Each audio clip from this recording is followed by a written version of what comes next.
Hey, what's going on YouTube? This is Steven, aka the Laggy Gamer. This is going to be a response video to Ballin' Nick 1982's handhelds versus console video he just made. Actually, no joke, I later did a video talking about the same thing I was going to post up, but I figured I'd redo it and just make a response video to his, since he just does a great job with his videos.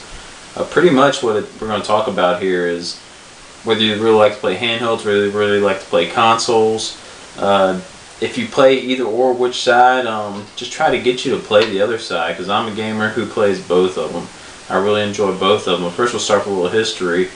I was really hardcore into just console gaming, period. PS2, Xbox era, that's when I really started hitting hard, just really enjoying consoles. I'm sure I had handhelds back in the past. Game Boy Color. Never had many games for them though. Maybe a Pokemon game, and that was about it. Super Mario Land. We were playing 6 golden coins, but nothing else really much. So I just played predominantly consoles. One of the great ups about them was you could go online, especially when the Xbox came out. Man, Halo 2, oh, endless hours just online. You get to hang out and meet people online and just make friends.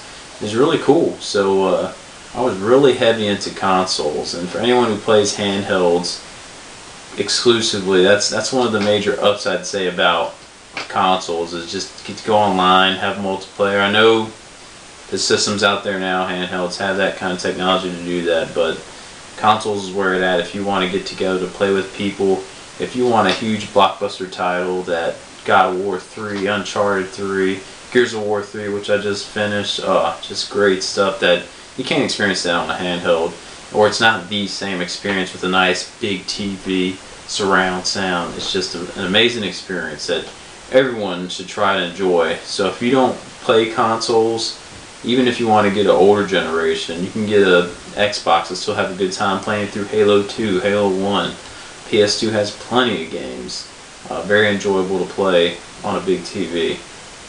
But as of these days, I still have my 360, the PS3s and all, and I'm really enjoying them, but I only really play them now when a big huge blockbuster comes out, or maybe a online game, Call of Duty or something, Gears of War 3 right now. And to be honest, right now I'm really heavy into handheld gaming. For the longest time I didn't have any handhelds. I might have back in the day, but I didn't get a DS when it launched. I didn't get a PSP when it launched. I didn't have any of that.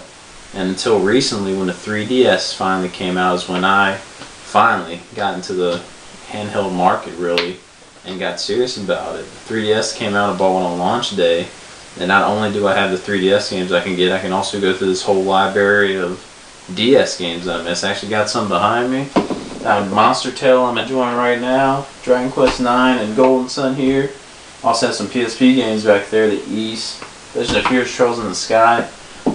Just some great games that I've missed out on handheld market. So I picked up the 3DS, and I have really been just enjoying the crap out of all these DS games. I have about 20 games in all, RPGs, anything you want you get on these handhelds. I actually got lucky with the Craigslist pickup and was able to get a PSP about a month and a half ago for 20 bucks. Best 20 bucks I probably ever spent, because then I went out and got the East games, and man, those are a blast. And those are just things that I would not have been able to experience on a console, because I don't own a TurboGrafx, or what Sega Genesis had East, I'm not sure. But these remakes are incredible of those games. I don't know, if you guys haven't played them, you gotta play them. And you're not going to get that on console because they're not going to come out with it. A lot of companies are going to these handhelds because it's cheaper to make games for them. Why risk paying millions of dollars for a game on a big console and it not sell? And you could have a DS market that has what, 180 million sold out there, where you can just make a game for that and easily make a budget. So for anyone who hasn't gotten to the handheld market, you need to, because not only is it's a broader market, I'd like to say, because on our current gen consoles you're kind of missing out on a lot of JRPGs. They're not really coming. If you're an RPG fan, you gotta get handhelds, because that's where they're all going these days. You're not getting too many great ones on the consoles. Maybe 5 to 8 great ones out there for both combined, But man, on the DS and PSP, there's just tons out there. I have Final Fantasy 3, 4, Chrono Trigger. What else do I see over there? Like Kingdom Hearts, Valkyrie Profile. I mean, tons of stuff. And there's tons of stuff I need to get. All the Dragon Quest games. There's tons of RPGs out there for DS and the PSP. That has many more too. That has Final Fantasy remakes on it. And people are like, just remakes. Well, guess what? Some of these remakes, like Ballin' Nick said in his videos, are really expensive to get. Unless you want to fork out between 50 and $100 for some of the old games, Persona 2, all that stuff, then man, PSP, you can get them. They remade them, $40 brand new. I'd say that's another real benefit of this handheld market. New games come out, they're $40. They're not $60. They're not $100 for collectors. They're just $40.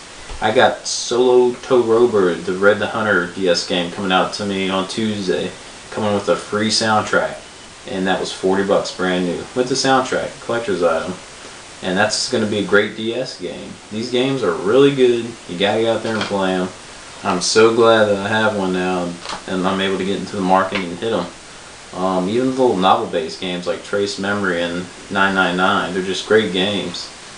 Another benefit I'd love to say about it is, right now I'm a married man, I have a child, and the way this really benefits is if we're all trying in the living room just watching TV, the young one's running around, I can just flip out the handheld, play a little bit, baby needs me, fold down, go over, baby, wife wants me, we're watching TV together, I don't like what's on, flip it open, play a little bit, go snuggle, whatever you want to do. And that's just a great benefit because of the ease. Just flip it shut, I don't have to come in here to the game room, get it all turned on, ready to play, 20 minutes later run out, pause it. They're just real convenient and easy. So for anyone who hasn't gotten to the handheld market, you gotta dive into it. There's so many great games out there you need to try. I'm just a new blood myself. I haven't even touched anything. I might have 35, 40 games in all for handheld, and there's many more that I want to get. So for anyone out there who's on the road about not wanting to get into handhelds, definitely get into it.